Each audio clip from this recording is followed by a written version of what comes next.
Assalamualaikum warahmatullahi wabarakatuh. Selamat malam pemirsa. Seputar Aceh kembali hadir di hadapan Anda di edisi Jumat 9 Oktober 2020. Bersama saya Cud Intan, berikut seputar Aceh selengkapnya.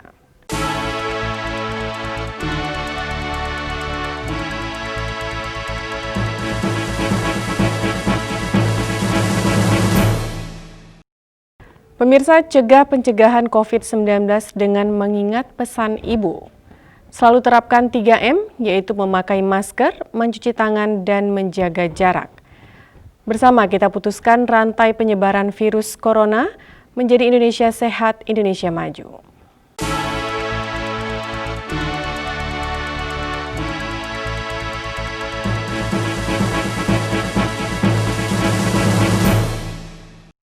Pemirsa, sebanyak 3 nelayan tiba di Aceh setelah ditahan selama 7 bulan oleh pemerintah India atas pelanggaran batas teritorial dengan memasuki perairan India tanpa izin.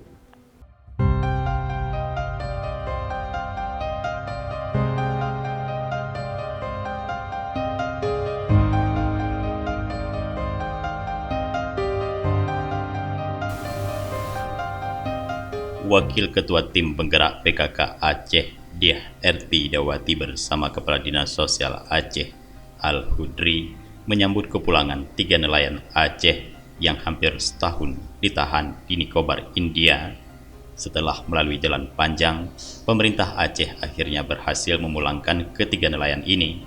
3 nelayan asal Aceh ini terbawa arus dan angin kencang hingga melewati batas teritorial perairan India dan akhirnya tertangkap pada 17 September 2019 silam. Usai menjalani proses hukum yang berlaku di India, ketiganya akhirnya bebas pada bulan Maret lalu.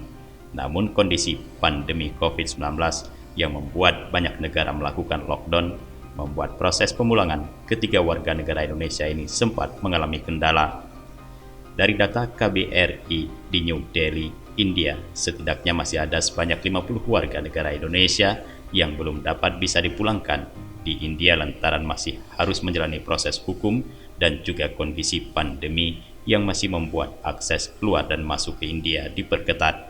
Sementara itu, Kementerian Kelautan dan Perikanan langsung memulangkan ketiga WNI tersebut ke Aceh tanpa harus menjalani karantina di Jakarta lantaran hasil tes PCR yang dilakukan di Kepulauan Andaman, India, dan ketiga nelayan asal Aceh ini dinyatakan negatif COVID-19. Kamu lahir warga Banda Aceh dengan melaki din remen tumbang gratis berayutan kepada pemerintah Aceh, Gubernur Aceh, dan pihak-pihak yang telah membantu kepulangan kamu ke kampung halaman. Semoga Allah membalas kebaikan urung-urung yang mandum. Amin. Dari Banda Aceh, Tim Liputan Aceh TV melaporkan.